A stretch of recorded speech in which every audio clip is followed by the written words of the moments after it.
प्रिय दोस्तों, नमस्कार, जय हिंद। सबसे पहले तो कारगिल के विजयी सैनिकों को और जिन सैनिकों ने शहादत दी कारगिल में विषम परिस्थितियों में रहकर भी पाकिस्तान को करारी मात दी, उनको दिल से नमन। और उनकी फैमिलीज़ को, उनकी मदर्स को जिन्होंने ऐसे सपूतों को जन्म दिया। आज का जो मुद्दा है मैं लेके आया हूँ, कई सारी चीज़ें दिमाग में चल रही हैं और मैं थोड़ा थोड़ा उनको शेयर करना चाहूँगा आपसे। सबसे पहले तो जो आज ट्रेंड हो रहा है, लेटेस्ट ट्रेंड, वो सुशांत राजपूत की मौत का ट्रेंड है, जिसको 10 मिनट में पुलिस ने इन्वेस्टिगेट करके जैसे ही उसकी बॉडी को लेने पहुँचे हैं कह दिया था कि ये एक सुसाइड है। जैसे उनको बहुत जल्दी थी ये डिक्लेयर करने की कि ये सुसाइड है। अगर आप बॉलीवुड का इतिहास उठा के देखें तो 90 के दशक में जो नेक्सस था अंडरवर्ल्ड और बॉलीवुड का, वो किसी से छुपा नहीं था। बॉलीवुड के जो एक्टर्स थे उनकी सारी फंडिंग, कौन सी पिक्चर बनानी है, किस स्टार को लेना है, ये सब तय होता था दुबई में बैठे और पाकिस्तान में बैठे डी गैंग के द्वारा। उस समय एनसीपी का होल्ड था और जो एनसीपी के नेता है, नाम क्या लेना, उनकी प्यारी प्यारी सूरत को सब जानते हैं। उनके और उनके मंत्रियों के कैसे संबंध रहे अंडरवर्ल्ड से, कैसे उनका पैसा इन्वेस्ट किया गया प्रॉपर्टीज़ में और कैसे बम ब्लास्ट हुए और कैसे दाऊद को भागने दिया गया, ये सब जो है हम सबको पता है। और ये ट्रेंड हो गया कि धीरे धीरे जो बॉलीवुड है, अगर आप टी सीरीज़ के मालिक गुलशन कुमार जी की हत्या से लेके चले, जिन्होंने हिंदुज़म का झंडा बुलंद किया था, हर दूसरी पिक्चर में कोई ना कोई भजन होता था, भगवान की स्तुति होती थी। उनके मरने के बाद आप देखिए पिक्चरों के क्या हाल है। ये जो खान्स हैं, इनके जो अब संबंध है, लेटेस्ट जो मैं सुशांत के केस में ही सामने आया है कि शाहरुख खान के जो टोनी असाई नामक एक आईएसआई एजेंट है, उसके साथ बड़े अच्छे संबंध हैं। वो दुबई में इनकी जो है प्रॉपर्टी, फ्लैट्स, उनको आर्किटेक्ट कर रहा है और कंस्ट्रक्ट कर रहा है। आप देखें कि टेरर कितना है इन खान्स का दुबई के कनेक्शंस को लेके, अंडरवर्ल्ड कनेक्शंस को लेके, कि जो नॉन खान्स एक्टर्स हैं, एक दो के अपवाद आप छोड़ दीजिए, जैसे अक्षय कुमार हैं जो अपने अब इतने बड़े स्टार हैं कि उनको किसी की परवाह नहीं है, ना कोई इनको छेड़ता है। लेकिन बाकियों का हाल आप देखें, सब इनके रहमो करम पे पड़े हैं। मैं इस विषय में ज़्यादा नहीं जाता, आप सब टीवी देख रहे होंगे। राइट फ्रॉम, अगर आप स्टार्ट करें तो विवेक ओबराय का कैरियर ले लीजिए, शेखर सुमन का कैरियर ले लीजिए, और कई एक्टर्स ऐसे हुए हैं जिनका कैरियर, इवन देओल ब्रदर्स का कैरियर ले लीजिए, उन सब को, इवन ऋतिक रोशन का ले लीजिए, वो सिर्फ अपने फादर की पिक्चर्स में ज़्यादा है और बाहर उनको इतना काम नहीं मिला। तो जान हर एक को प्यारी होती है, कोई अपनी जान गंवाना नहीं चाहता, और इनके टेरर लिंक्स हैं। ये लोग जब अपनी पिक्चर रिलीज़ करते हैं और गल्फ़ कंट्रीज़ में इनको अच्छा खासा रिस्पांस मिलता है, वहाँ इनको स्टेट गेस्ट की तरह ट्रीट किया जाता है। इवन शाहरुख खान को तो दुबई में मेरे ख्याल में ऐसा सुनने में आता है कि सारी शॉपिंग भी फ्री और सब है। तो ये एक हनी ट्रैपिंग है। इसी के चलते हम देखते हैं कि कभी भी नेशनल कोई ट्रेजेडी होती है, नेशनल कोई भी प्रॉब्लम आती है देश में, ये लोग कभी भी खुल के साथ नहीं देते देश का। अगर इनकी कम्युनिटी में, मुस्लिम कम्युनिटी में भी कोई ब्लंडर्स होते हैं देश के अगेंस्ट, या पाकिस्तान का आतंकवादी हो जो हमें लगातार घाव देता है, उसके अगेंस्ट भी कुछ नहीं बोलते। चलिए अब इस विषय को थोड़ा छोड़ते हैं, अब उसी विषय को लेते हैं। आप देखें तो बॉलीवुड का इतिहास भरा पड़ा है। ज़्यादातर जो है संदेहास्पद स्थिति में या तो स्टार्स आत्महत्या कर लेते हैं, प्रत्यूषा को देख लीजिए, बालिका वधू की जो वो थी, और कई मॉडल्स हैं, कई एक्ट्रेसेस हैं। परवीन बॉबी की आप देखें कैसे मृत्यु हुई। दिव्या भारती को नीचे फेंक दिया गया। जिया खान को कहा गया कि उसने वो कर लिया, जबकि जिया खान की मां ने अभी सलमान खान के अगेंस्ट ये लगाया था कि पुलिस वाले कहते थे कि हमको फ़ोन आ जाते हैं, वो हमें कार्रवाई नहीं करने देते, कि आदित्य पंचोली का जो लड़का है सूरज पंचोली, जिसका नाम जिया की मदर ने लिया था, इसको इंटेरोगेट मत करो। तो इससे ये समझ आता है कि ये नेक्सस जो है बॉलीवुड, जो महाराष्ट्र गवर्नमेंट और महाराष्ट्र पुलिस, ये एक आपस में मिल के, जैसे क्योंकि हर फंक्शन में ये लोग मिलते जुलते हैं, हाई फाई पार्टीज़ होती हैं, सुरा सुंदरी पैसा, ये अंधा बहता है वहाँ। तो अगर आप किसी को ओबलाइज़ करते हैं तो नेचुरली आप देखते हैं कि वो भी मुझे वक्त पड़ने में ओबलाइज़ करे, और इसमें मैं देखता हूँ कि सब मिले जुले हैं। कोई कार्रवाई नहीं होती, कोई इन्वेस्टिगेशन नहीं होती, केस ठंडे बस्ते में डाल दिए जाते हैं। चलो जी, ये तो ये हो गया, आपका सुसाइड थी, फलाना था, डिप्रेशन था, ये था। क्रिकेट भी देख लीजिए, उसमें भी इन्वॉल्वमेंट देख लीजिए, इतनी गंदगी फैली हुई है, हवाला का पैसा, आतंकवादियों का पैसा इन सब में लग रहा है। और खुले आम ये खान्स और कई जो बड़े नाम हैं, अब अनिल कपूर, सोनम कपूर का भी आ रहा है, जो अनिल कोई करके मुसर्रत है, जो पाकिस्तानी मूल का है और लंदन में रहता है, जिसका प्रॉपर्टी का बिजनेस है यूके में, उनसे भी इन सब के अच्छे रिलेशन हैं। तो ये भड़वे जो हैं, ये भांड जो हैं, इनको हमने इतना सर पे चढ़ा दिया, कमाई इन्होंने यहाँ से करी, नाम इन्होंने यहाँ से कमाया, और ये जाके बाहर देश के दुश्मनों के साथ कंधे से कंधा मिला के खड़े हो जाते हैं, उनके साथ उनकी पार्टियों में डांस करते हैं, उनके साथ मिलकर देश के विरोध में खड़े हो जाते हैं। सोनम कपूर और बाकी जो स्वरा भास्कर, ये तख्तियाँ लटका के हम शर्मिंदा हैं, कोई कश्मीर में उनकी पैरवी करेंगे जो आतंकवादी हैं, पत्थरबाज हैं। तो हम क्यों इन उल्लू के पट्ठों को सह रहे हैं? क्यों इन देश के दुश्मनों को हम निगल रहे हैं, सामने देखी हुई जैसे मक्खी निगली जाती है?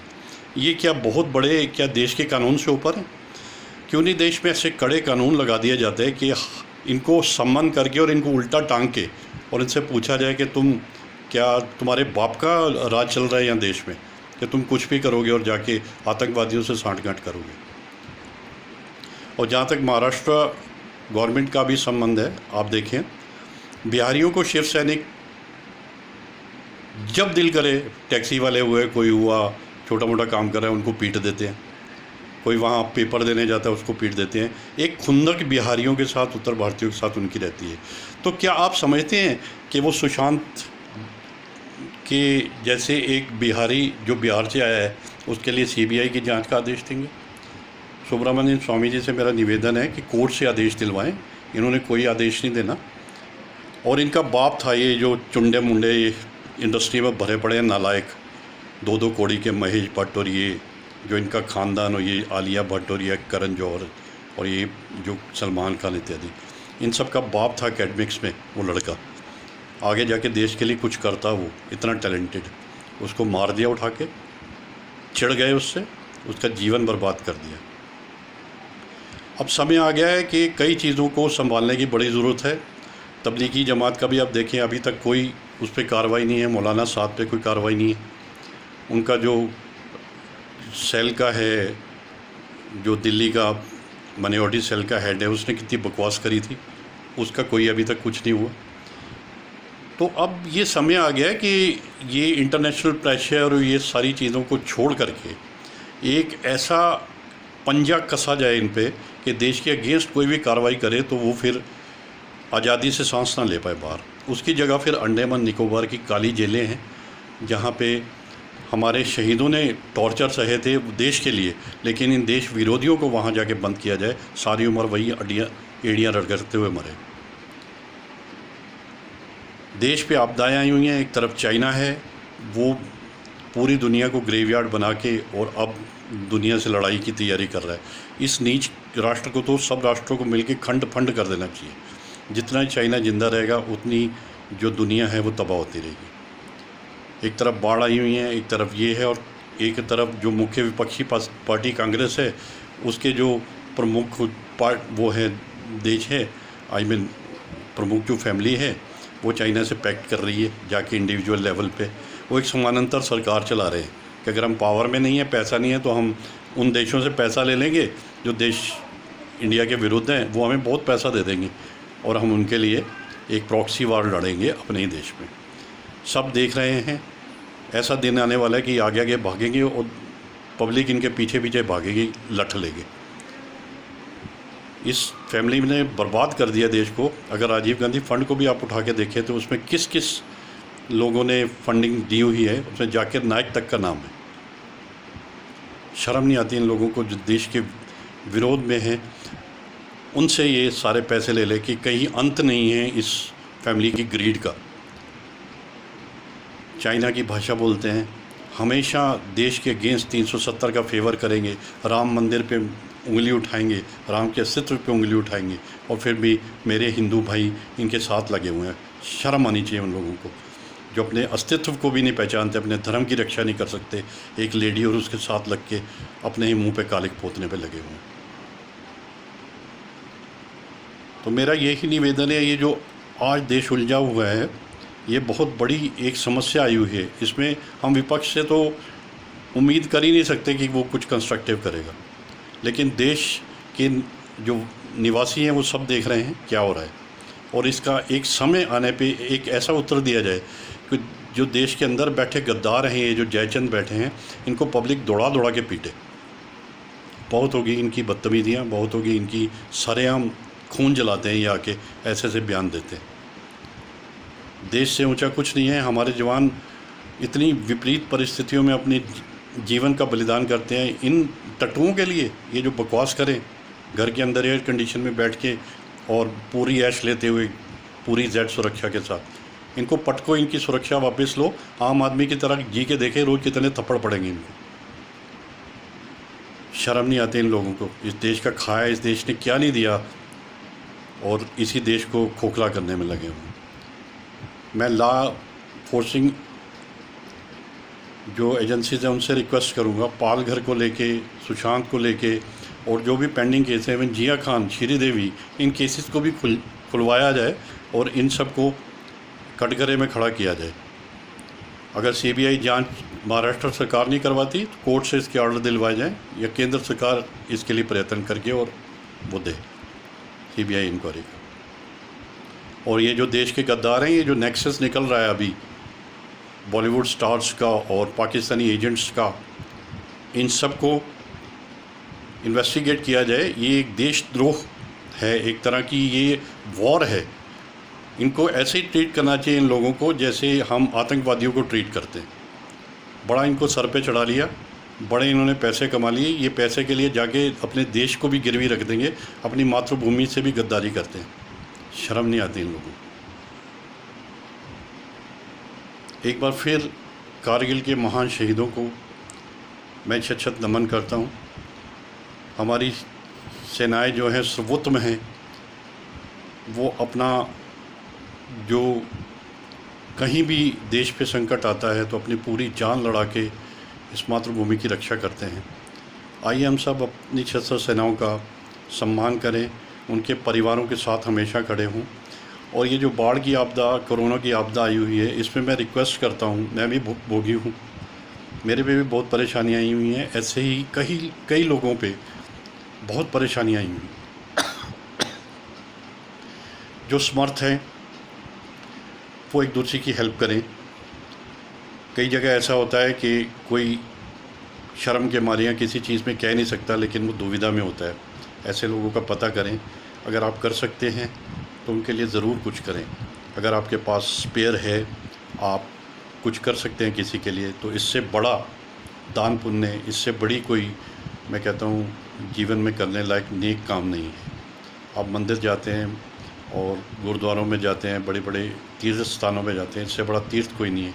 अगर कोई नीडी है, सच में भूखा प्यासा है या किसी वजह से परेशान है, काम नहीं है, तो जेन्युइनली उसकी हेल्प करें। बाकी मैं अंत में फिर कहूँगा, दुनिया में पता नहीं मेरे नंबर ठीक है कि नहीं, 80 से ऊपर जो हैं क्रिश्चियन कंट्रीज़ हैं, 60 से ऊपर लगभग मुस्लिम कंट्रीज़ हैं, सिर्फ एक हिंदू राष्ट्र बचा है। और उसको भी खंड खंड करने के षड्यंत्र चलते रहते हैं।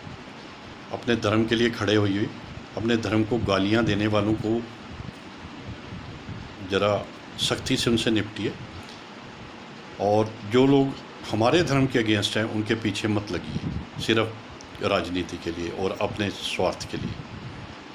आप सबसे हाथ जोड़ के निवेदन है, देश के लिए सोचना शुरू करिए। ये देश जो जब बंटवारा हुआ था तो पाकिस्तान पूरी तरह इस्लामिक कंट्री बन गया था, वो क्यों नहीं सेक्युलर बना? तो हम सेक्युलरिज्म को क्यों ढोते रहें और अपने देश के टुकड़े होते देखते रहें? आज राम जन्मभूमि के लिए हम 70 साल से आज़ादी के बाद से लगे पड़े हैं, और आज जाके राम जन्म भूमि जब मिली और उसका पूजन होना है, तो आप देख लीजिए आज भी क्या स्थिति है और क्या बकवास हो रही है। तो इस देश को हिंदू बहुल राष्ट्र है, ये हमें अपने उस पर गर्व करना चाहिए। ठीक है, सेकुलरिज्म है यहाँ है, लेकिन नहीं, किसी को सर पे नहीं चढ़ने देना। बहुत हो गया एक तरफा। गर्व से कहो जय श्री राम, हम हिंदू हैं और हमें अपने धर्म पे गर्व है। जय श्री राम, जय हिंद, भारत माता की जय, जय जवान जय किसान, नमस्कार।